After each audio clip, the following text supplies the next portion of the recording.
Hey everybody, welcome back to Down the Road with me, Joel Heitkamp. We were off to such a good start. We did some shows, had a chance to spend some time through your TV, and really, well, like I said, we're off to a pretty good start. And then what happened? Well, I contracted COVID. I'm one of those. That's right, I got it. I don't know where I got it from. I really don't. I don't want to say religious about wearing my mask, but I sure have a mask in my back pocket and two, three of them in my pickup, and I've got masks on my desk, and I've got masks, and I wear them when I'm at work, at the radio station. I wear them everywhere I go, whether it be in the hallway, whether it be in the studio. The only time we take them off is in the studio. Obviously, just like I'm doing right now, when you lean into the microphone, you got to have your mask off. And so we sterilize that area before we go in. We sterilize it afterwards. What I'm building up to here is I don't have any idea. The only times that I remember forgetting to wear my mask was, well, you pop into a gas station, you pop into a convenience store, and it's like, where did I forget it? Why did I forget it? And so I started carrying one in my back pocket. It's an easy one to carry, quite frankly. It's from the North Dakota State College of Science. Buddy gave it to me. So I got the Wildcat logo on it. My other ones have Vikings logos and Twins logos and Harley Davidson logos. And then there are the boring green ones. But I have a chance to wear one. I have my masks. And turns out, you know what? I don't think it was because I wasn't wearing a mask. I really don't. I don't think it was because of that. Now, here's the thing. Everyone knows that masks are for me. If I'm wearing a mask, it's for me to protect you, right? It isn't for me to be protected from you. And so I can talk about masks all day long. The truth of the matter is I came in contact with someone with COVID. And I came in contact with someone with COVID touched, or, it could be a million scenarios, but the truth of the matter is I did get it. And all the basic symptoms that everyone thinks of when they think of COVID, I had. I had a fever. That was the first big indicator. I just didn't feel good. I had a fever, and then the next thing you know, I had a headache, and my fever got up to 101 in that area. And then I'm sitting there and it's like I got the chills and I'm putting blankets on and I just feel like somebody took a 36-inch Mickey Mantle to my back.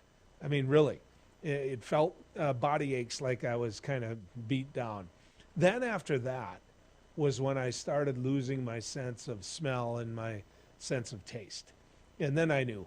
And I had taken the test before the smell and the taste. I had taken the test because, those signs were there. So I take the test, I wait, and I wait. And quite frankly, it shouldn't take that long to get your results, but I did. I waited for quite a while. By the time it came, it really didn't surprise me because I've had the flu before. I've had a cold before. I've had all the other, heck, I had the chicken pox when I was a kid before. And I don't ever remember losing my sense of smell or my sense of taste. And so by the time it hit, I pretty well knew that I had COVID. And so that locked me down. It didn't just lock me down until I started feeling better. It locked me down until I met the criteria that basically all health departments tell you that you have to have. Thing about it is my wife never got it. She never got it. And then my brother, who lives next to me, got it. And he probably got it from me, obviously. And then he, I don't know if he's the one that gave it to my wife or I'm the one. My wife never got it. I shouldn't say gave it to my wife, but my wife never got it. And so she had to be quarantined because of me. And then she had to be quarantined because of my brother, which means that she had to be quarantined longer because she came in close proximity to both of us. And so there she sits, locked up. Never had it, but part of the system. So I am one of the lucky ones. I've got my sense of smell and my sense of taste back. I've got all the things that you would want and never had to go into the hospital, never had to go into the doctor type of a thing. Most of the ability to go in and be tested was approved this way. It was approved by Zoom, where I was visiting with someone from the clinic at Sanford and said, no, you should go in and get tested. So, it's a process. It's a process. Today, I don't feel anything. I feel okay. I do. But I still want you to take it serious because I have so many friends, younger than me, older than me, that have had it. And I have lost 3 good friends to it. And when I say lost, I mean died. An elderly couple, yes. And I lost a friend that was younger than me. Now, we can talk about pre-existing conditions all we want. I don't know how many of you don't have a pre-existing condition. I've got a couple of fake knees, right? I've got a lot of busted joints, those type of things. Take a lot of Advil just to kind of get through the day. But I don't know what your pre-existing conditions are. I just know this. There aren't many of you without pre-existing conditions. So I want to talk a little bit about North Dakota's numbers, if I can. Well, I can. And I want to talk about what Governor Burgum has been talking about, and that's deaths from COVID. September through October of 29. In North Dakota has 308 deaths. Now, that's just from September. We're in the 400s when it comes to all of that. Now, that's one death per 2,474 people. So almost 2,500 people. Now, look at the numbers in Minnesota, 521 deaths. Now that's one death per 10,825 people. They're doing better. They're doing quite a bit better. And of course, we know they have a mask mandate in Minnesota. Now, COVID cases, 25,452 in North Dakota. That's one case per 30 people tested. Now here's another number for you. In Minnesota, 52,351 cases. That's one case per 107 people. I can go on and on and on, but you know what I'm building up to here. North Dakota has and had the most cases per person in the nation. We have. Now, if you ask the governor and you ask the health officials, what are they going to tell you? They're going to say, well, it's because we test so much. That's why we have so many. Here's why we're testing so much. After I contracted COVID, my wife had to be tested. My brother had to be tested. My daughter, who had stopped out with her son, had to be tested. You're bound to have increased testing numbers when you have increased people with COVID. The two go together. The two absolutely climb together. And so there's a lot of pressure by Governor Burgum to, put in a mask mandate. He's not going to do it. The city of Fargo did. The city of Minot did. The mayor of Grand Forks now says that in certain areas you absolutely have to wear a mask. I'm not sure why the governor is so reluctant. I know this. I've bought things at Costco. And before I go into Costco, I have to wear a mask or I'm not going to get through the door. I've bought things at Walmart since all of this hit. Before I go into Walmart, I have to put on a mask. Dan's Super Value. I mean, you want me to keep naming the places where we absolutely have to wear a mask? Well, you know where they are. And you know what they are. And so it's not that big a stretch to tell people when they're out in public and around people, and certainly indoors, that you have to wear a mask. You have to wear a mask. You don't have a choice. Now, the governor and others are going to say, well, there's no meat to it. We can't put a punishment on it. There isn't exactly COVID police out there. Well, there isn't in Minnesota. There isn't in Minnesota. You don't see COVID police going around from small bar to here and to there. You might hear one example or two examples, and that's usually driven by customers or people in those facilities that think others should be wearing a mask. So what are we waiting for? I mean, what are we waiting for? When it comes to our small nursing homes, the truth of the matter is they don't have a place to go. They don't have a hospital room. They don't have beds waiting for them in the ICU. That's just the truth. Check with them. The only place they can go is to Bismarck and to Fargo, and they're struggling with spaces. They don't have places that people can go to. So here we sit. ripping our hair out, wondering when we're going to get something done. Also, by the time you see this, Amy Coney Barrett is going to be a member of the Supreme Court. That's right. She's going to be that 9th member of the Supreme Court. Very controversial, filling the seat of Ruth Bader Ginsburg. Now, you couldn't have a more different person, other than being a woman, than Amy Coney Barrett to what Ruth Bader Ginsburg was. I want to talk a little bit later about Ruth Bader Ginsburg because, in my opinion, the liberals aren't talking about this, but the truth of the matter is she was selfish. In the middle of Obama's second term, she could have gave up her spot. She was in her 80s. She was already sick. She had already had cancer. And yes, she came around and still had the ability to serve on the court. But the truth is, she knows the politics of the court. She knew what it was, and she also knew that a progressive had been elected president. So while my daughters and my wife and other progressives are really happy about where Ruth Bader Ginsburg was in the history of Supreme Court justices and where she'll remain, I still say that it's worthy of a conversation, that she could have been more of a team member to those people who need another progressive on the court. Now, also, it's 8 days till the election. Did you vote yet? A lot of people out there pushing you to vote. Have you voted yet? It's so easy. It's so easy to vote by mail. And you owe it to yourself and you owe it to the public to vote. Now, most of the people in North Dakota don't vote my way. They don't vote Democrat. I get that. I understand it. But you know what? The more votes there are in my home state, the better the representation is. Because it should reflect the people that vote and the people of that state.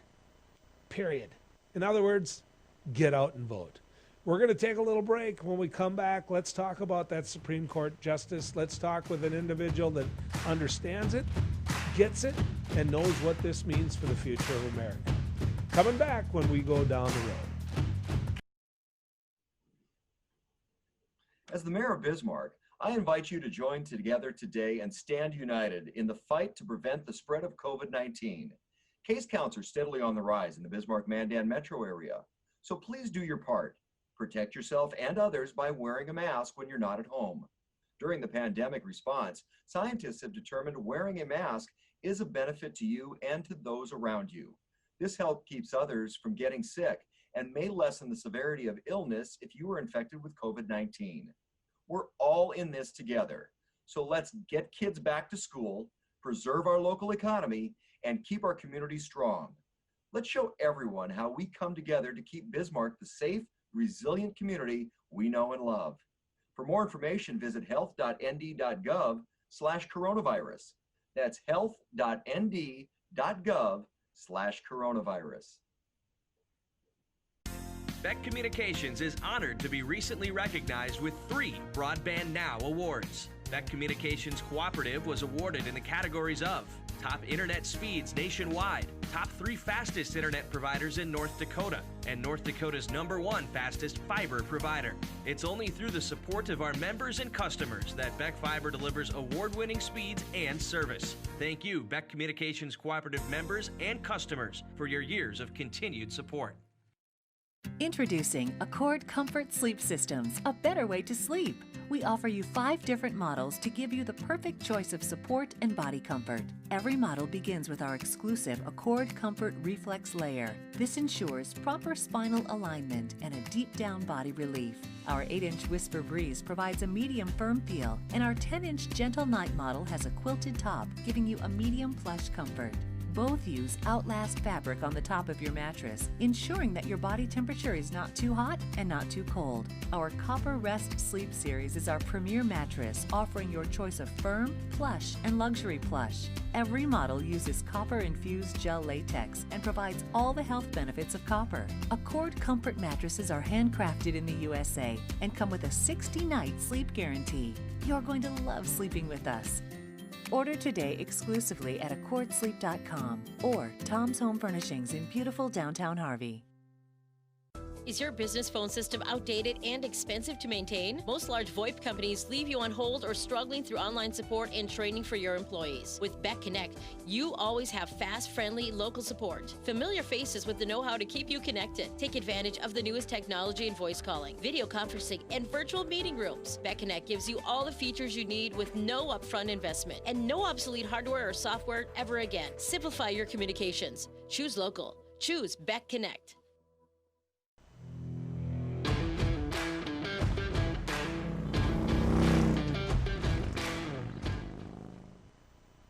Welcome back to Down the Road with me, Joel Heitkamp. I am so impressed with our next guest, Carrie Evans. Now, there are people who take elected positions, they run, and then they just are happy to have them. Well, not Carrie. She's a Minot City Council member. She's a councilwoman, and you know what? She gets things done. She makes people in Minot think. Everybody uses that term outside of the box, but she makes them think, and she's with us right now. Councilwoman Evans, good to have you on. It is wonderful to be here. Okay, tell people where you've been recently. So I went to, I lived in Baltimore for the 20 years or so. So I went home. I went back this weekend, and wow, it is it is so eye-opening to leave the state of North Dakota and see how the rest of the country is doing the right thing with COVID.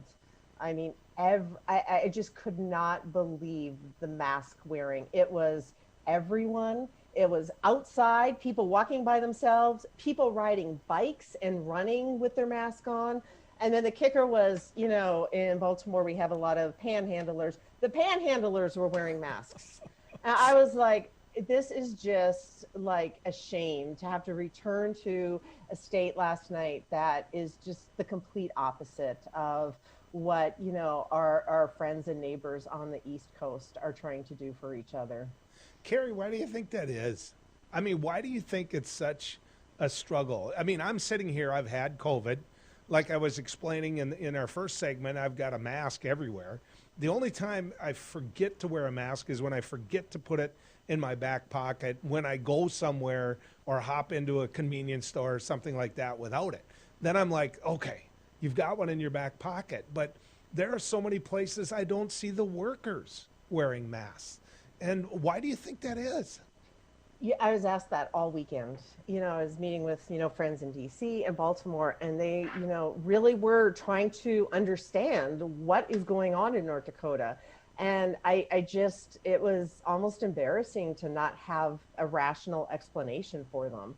Like there was, there's politics everywhere, right? Like there's Republicans in Maryland and DC and Virginia wearing masks. So it, isn't a political partisan issue, I just literally could not come up with a cogent explanation for people. And I wish there was, because they thought there was, right? They're just tell us, we have to know, what is the problem out there? And, it really was embarrassing. Okay, so I have this friend, her name is Chris Runge. She's not going to be mad that I use her name. She lost a family member to this. She had another family member that was really sick. She had another family member that was just like me, that was sick but not as sick. And the point is, Chris comes from DC. Now, her family's back here in North Dakota. And she's like you. She came from DC and she's like, what is going on? I mean, we've got 99% of the people in DC that are wearing masks. And because of that, we have businesses open. Yeah. We have the economy moving. And do you think people get that if we wear masks, it's going to help the economy? I think they haven't made that connection. We tried to do that last Monday at City Council, was talk about, President Olson, that was what she said when she voted for the mandate here in Minot, was she wants to see our businesses open. She wants us to see back at sporting events and, all the stuff that, we miss desperately. And so the reason she came to a place where she could support the mandate was to ensure we don't have to shut down again. But I just think, people aren't making that connection. I think, when you have poor leadership on the state level that is, not ringing the bells and doing what, a lot of state leaders in other states are doing, it trickles down and, puts a lot of pressure then on our local officials to stand up and do the right thing. Well, but we do have a governor that threw out a Thanksgiving challenge. Well, That's my smart blank comment to the show. Okay, Minot goes along with Fargo, or Fargo goes along with Minot. Doesn't matter. What I know is this: Minot passed a mask mandate. You made the motion. Did you know you had the votes? No, I didn't. It was one of those moments where, usually I will have, I'm not going to make a motion unless I have the votes. But this was one of those, I had to show some moral courage.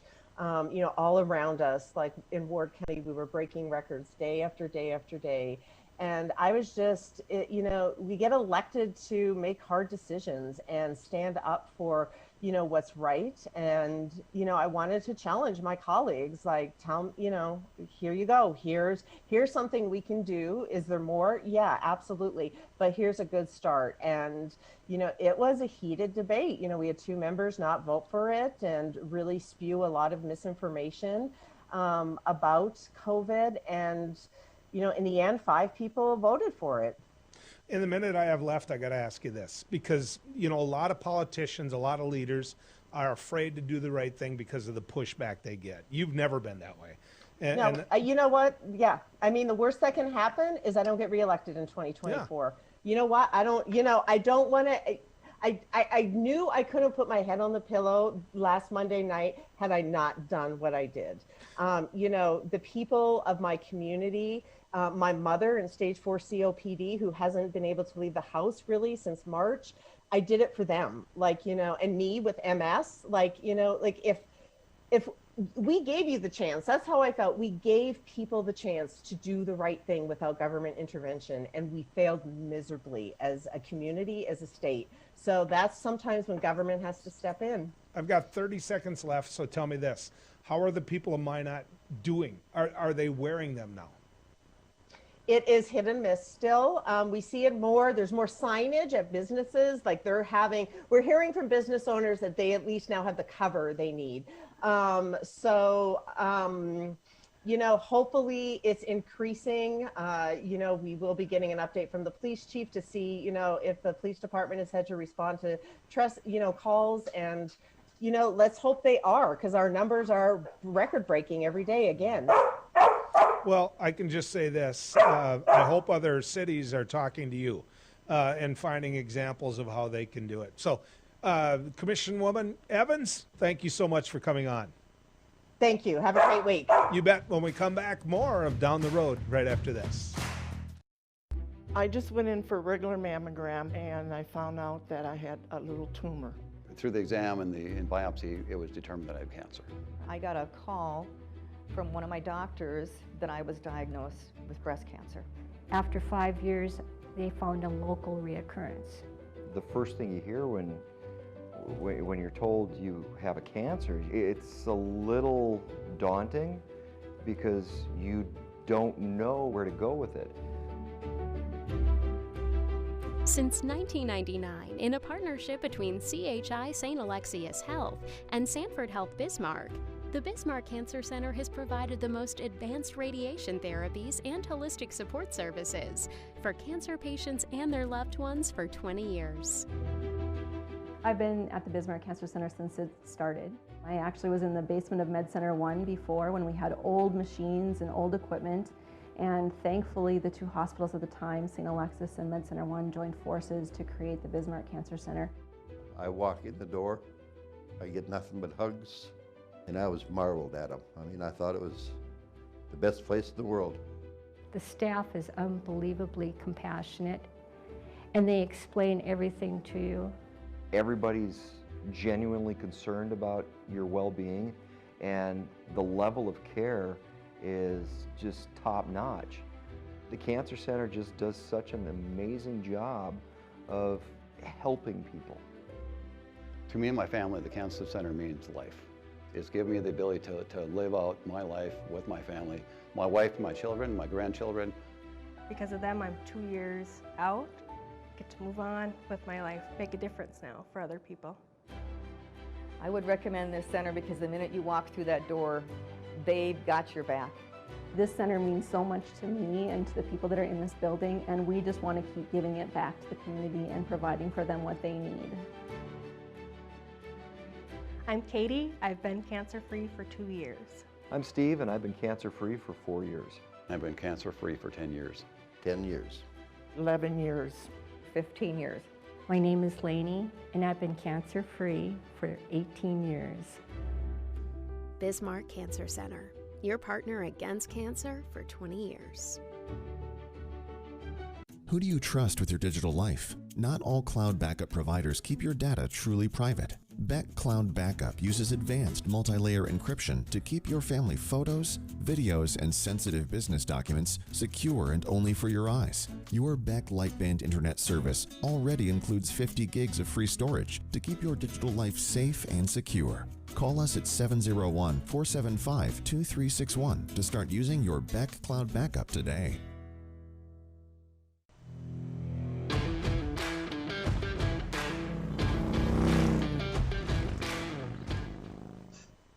Welcome back to Down the Road. I have now another leader when it comes to not being afraid to bring issues to the forefront, and when it, he's just quite frankly not afraid to take on public opinion and let others be heard when it comes to this war against COVID. And that is Fargo City Commissioner John Strand. Commissioner Strand, good to have you on.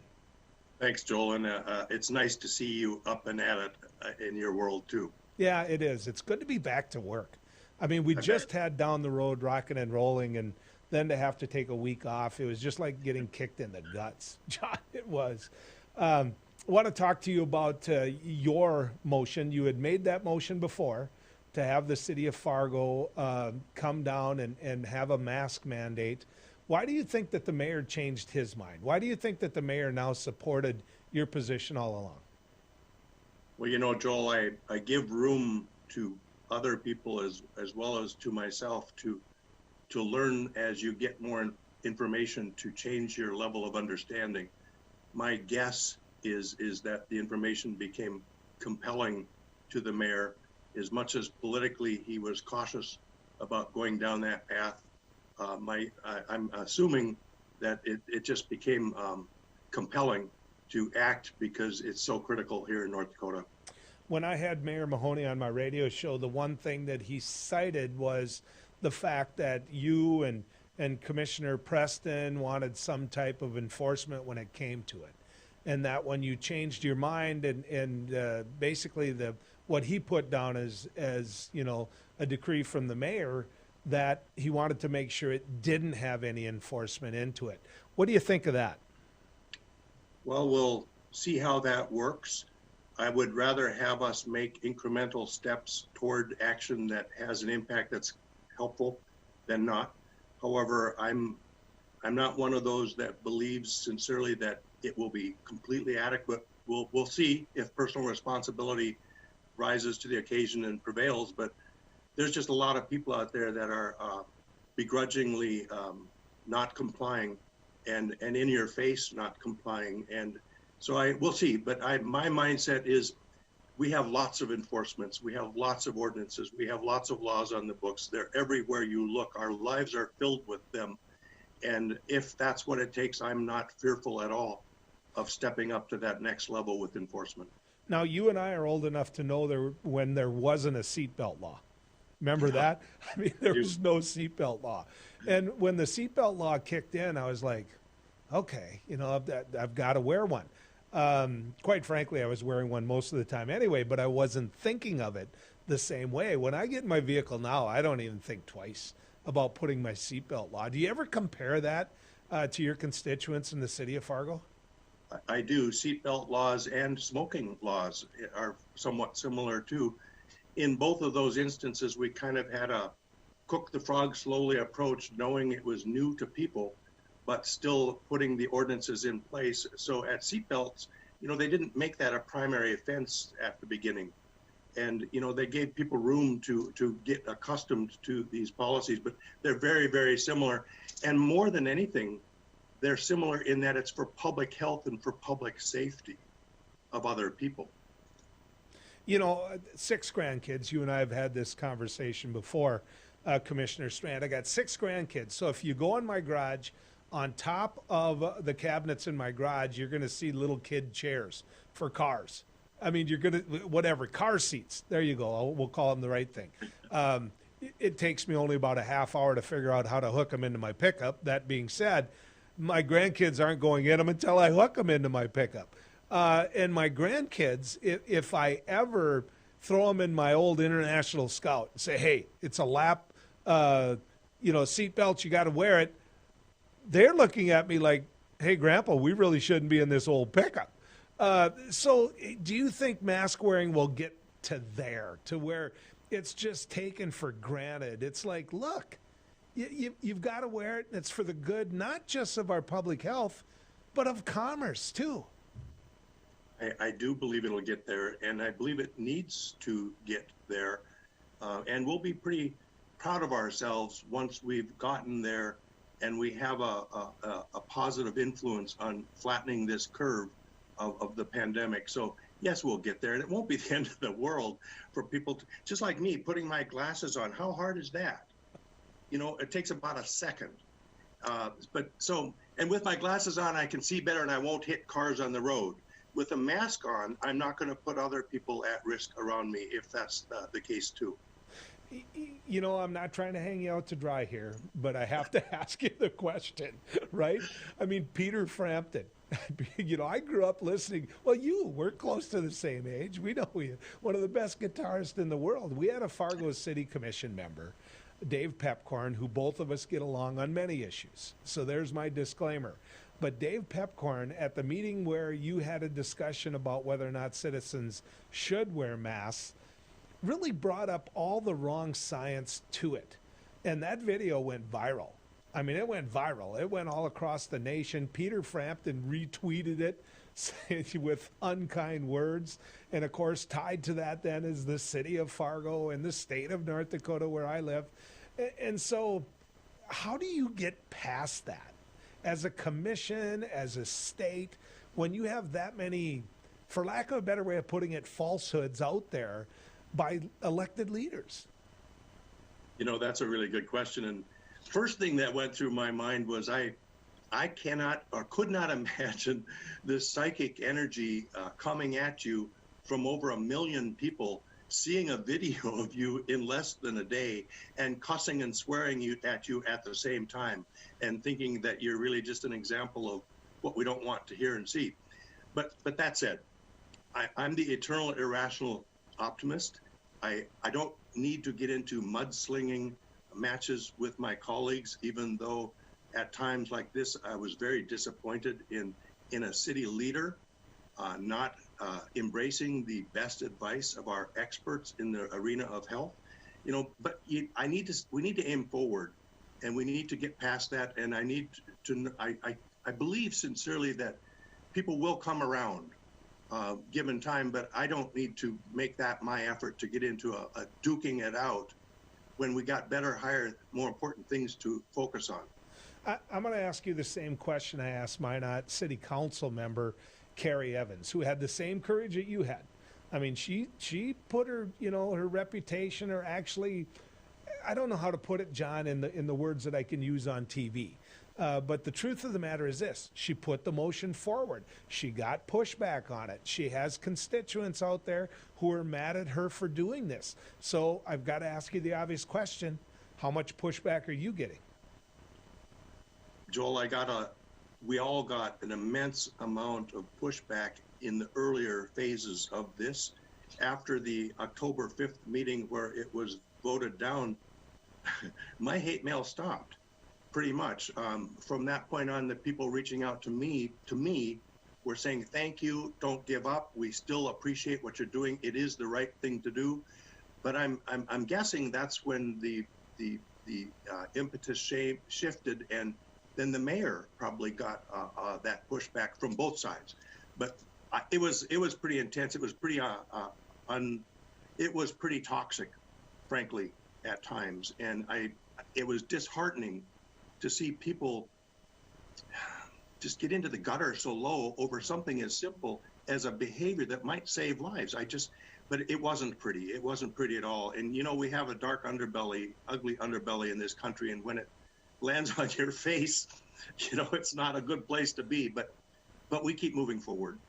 So, Grade Fargo, how's it doing? You've got a mask mandate now.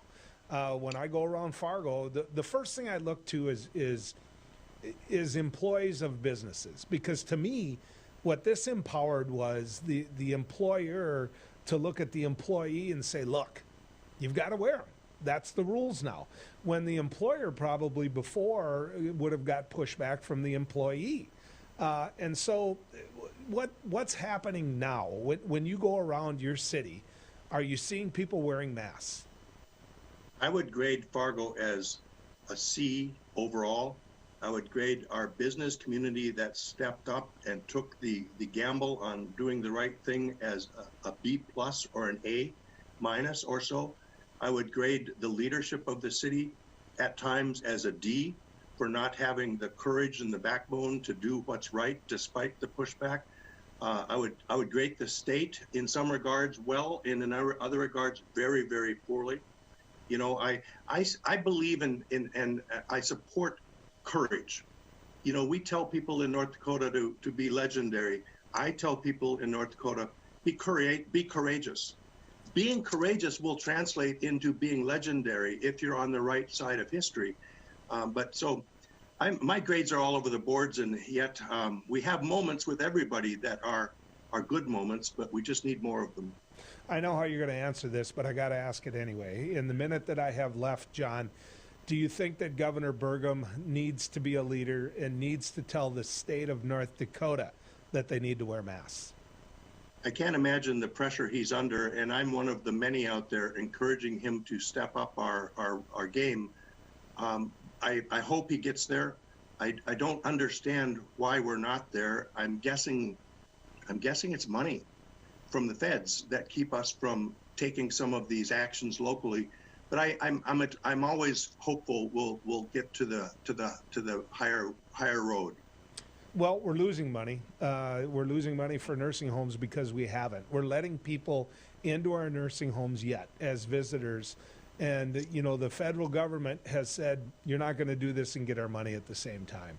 And to find out that the governor has decided to use that money for fracking leaves me scratching my head. You had the courage to bring it up. You had the courage to make sure it was part of the conversation. Fargo City Commissioner John Strand, thanks for going down the road with us. Thank you, Joel. Folks, when we come back, let's talk about the Supreme Court Justice. Let's talk about the appointment that's going to be made by the time you get a chance to see this. That's right. The court will be full, and we'll visit about it right after this. Bismarck Central, 4800.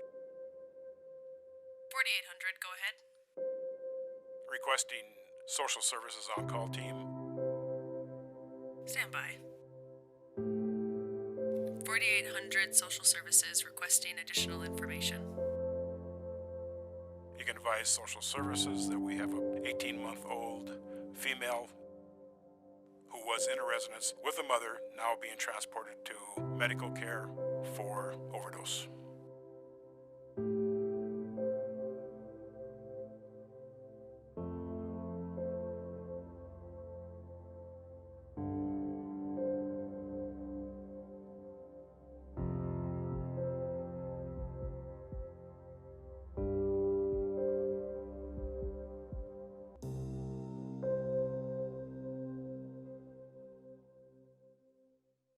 Trusting your digital life to faceless tech giants can be risky. Will they keep your family and business information truly safe from prying eyes? If you subscribe to local Beck Lightband internet service, you already have Beck Cloud Backup. Beck Cloud Backup is the safest, most private cloud storage for all your family memories, schoolwork, and business documents. Call 701-475-2361 to start using your free space on Beck Cloud Backup today. You just might find the home of your dreams this weekend by watching the Alliance Real Estate Tour of Homes Sundays at 6 p.m. and Wednesdays at 7 on Beck, featuring properties from Bismarck, Mandan, Minot, and surrounding areas.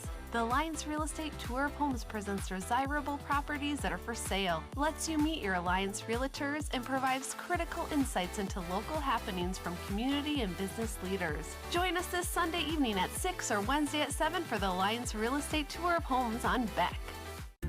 Today's households have more digital devices than ever before. More links to family, business, education, and entertainment. Beck Communications spent over 10 years building North Dakota's fastest fiber optic internet service. Beck Lightband Internet, outpacing speeds in large cities nationwide. Lightband Internet handles all your digital needs without throttling your connection to the world. Beck Communications, valuable digital connections in rural North Dakota. As the mayor of Bismarck, I invite you to join together to get our kids back to school, preserve our local economy, and keep Bismarck safe, strong, and resilient. A community task force has been launched to slow the spread of COVID-19 in our community. We're all in this together. Protect yourself and others by doing your part. Wear a mask when you're out and about, and slow the spread of COVID-19. For more information, visit health.nd.gov/coronavirus.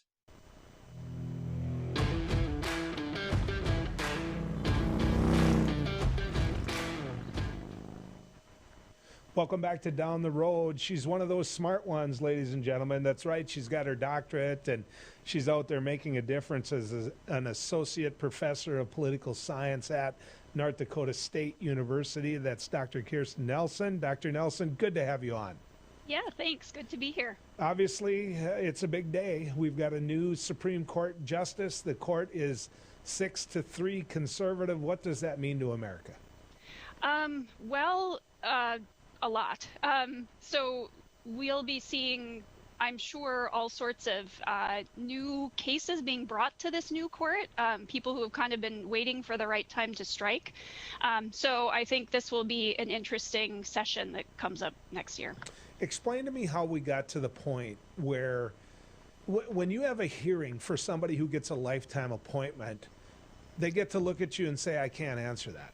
You know, I can't answer that because someday that might be in front of me. And you know, I mean, some of the most basic questions were asked and she didn't answer them. I mean, Amy Coney Barrett decided the best path she could take is to just not give any opinion. And these are lifetime appointments. Doctor, how in the world can that happen? Yeah, I mean, she stands on precedent, no pun intended on that one, that previous nominees to the court have also said this. They're not going to answer any hypotheticals.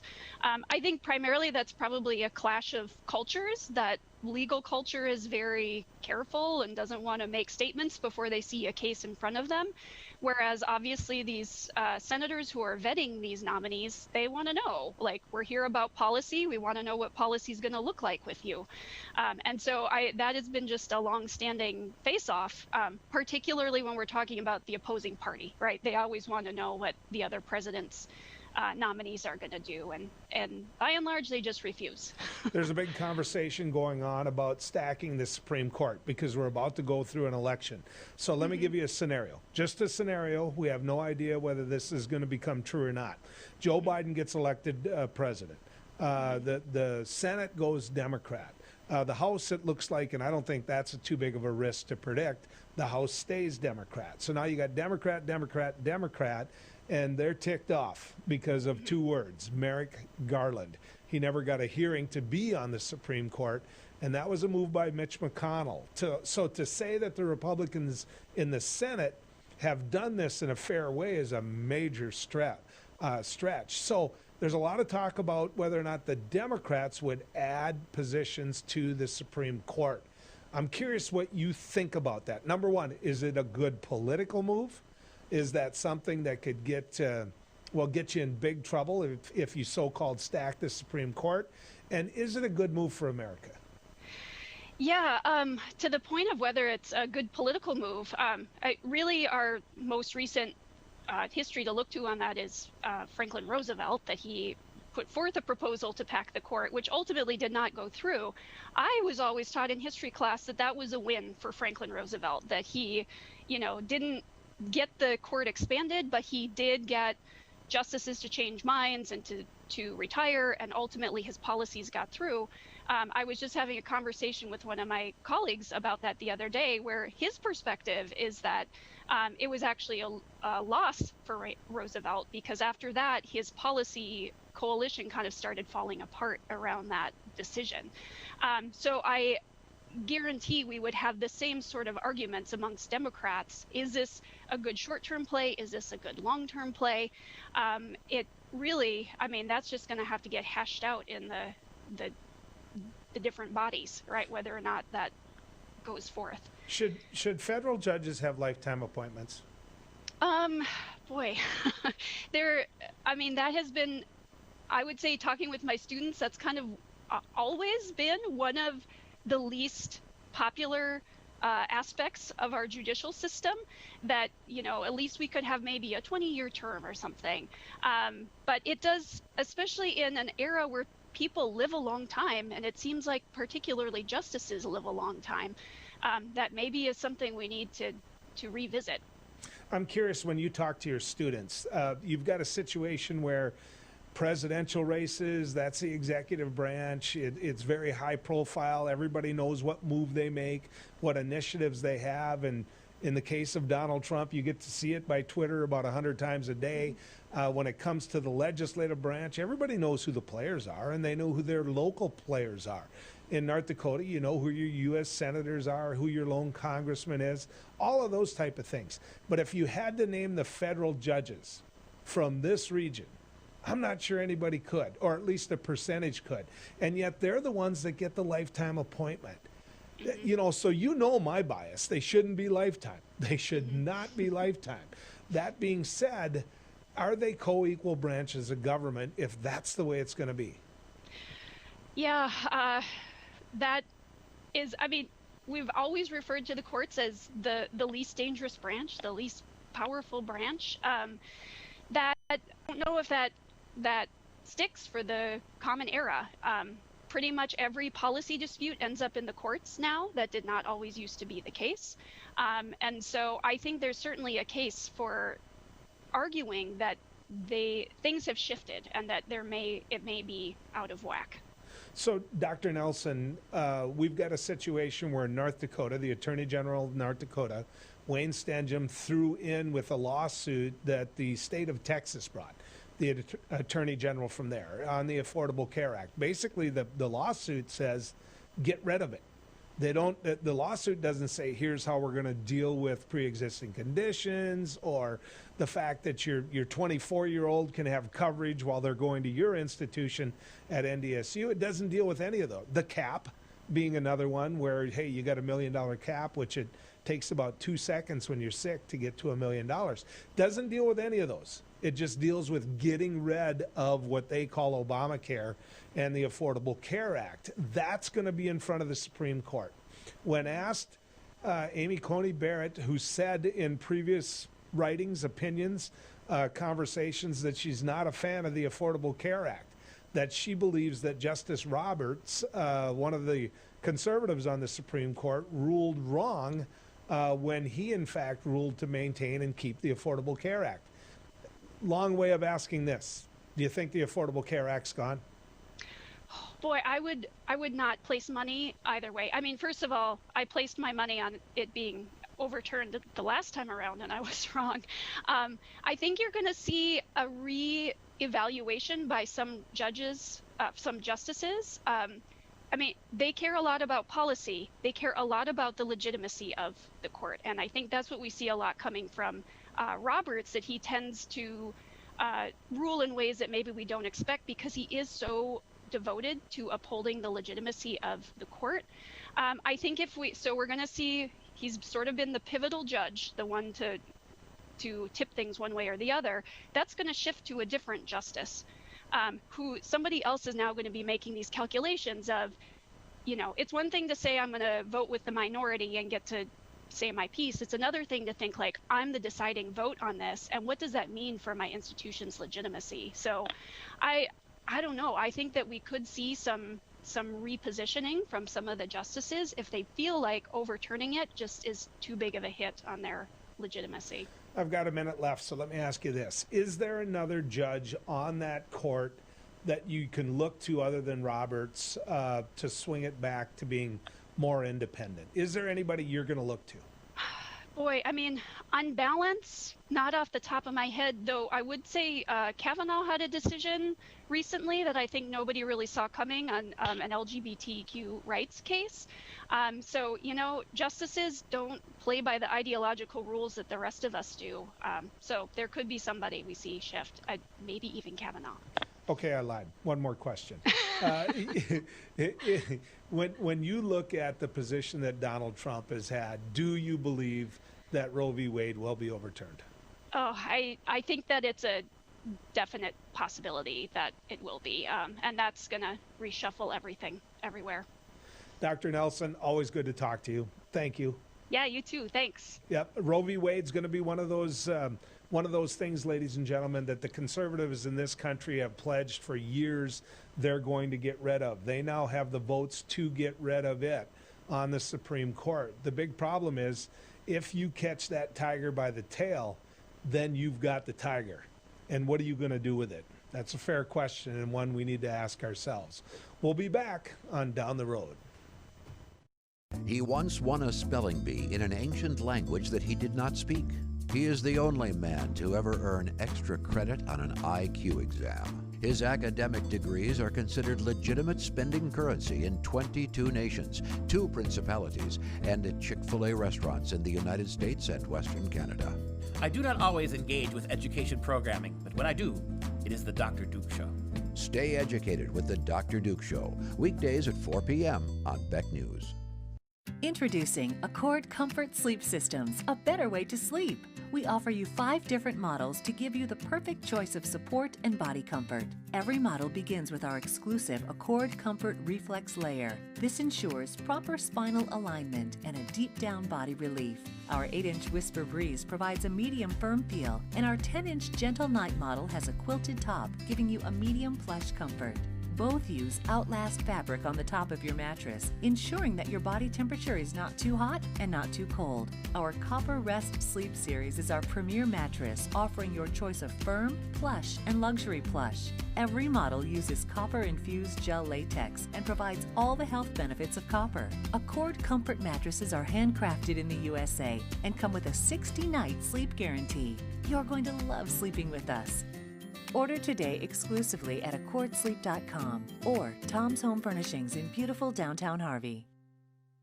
You're looking for secure private cloud storage, but who can you trust? Big tech companies don't always keep your family photos, videos, and sensitive business information away from prying eyes. Your local Beck Lightband Internet Services comes with 50 gigs of Beck Cloud Backup free. Hometown service with top-tier security to keep your data truly safe and private. Get your 50 gigs free today. Call 701-475-2361 and ask about Beck Cloud Backup.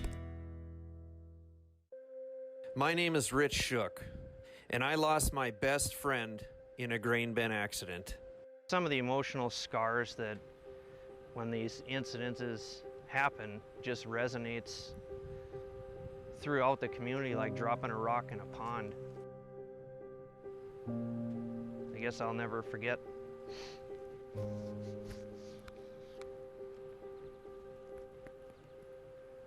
At least the last moments we shared.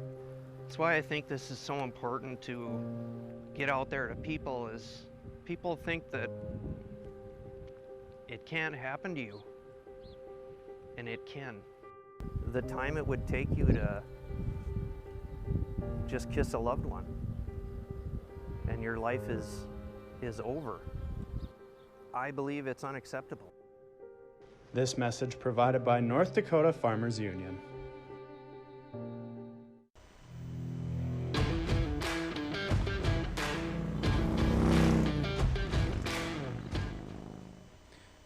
Here's a number I want you to remember. In fact, I think you owe it to yourself if you're a taxpayer, whether it be in-state or, quite frankly, as a nation. I think you owe it to yourself to remember this number.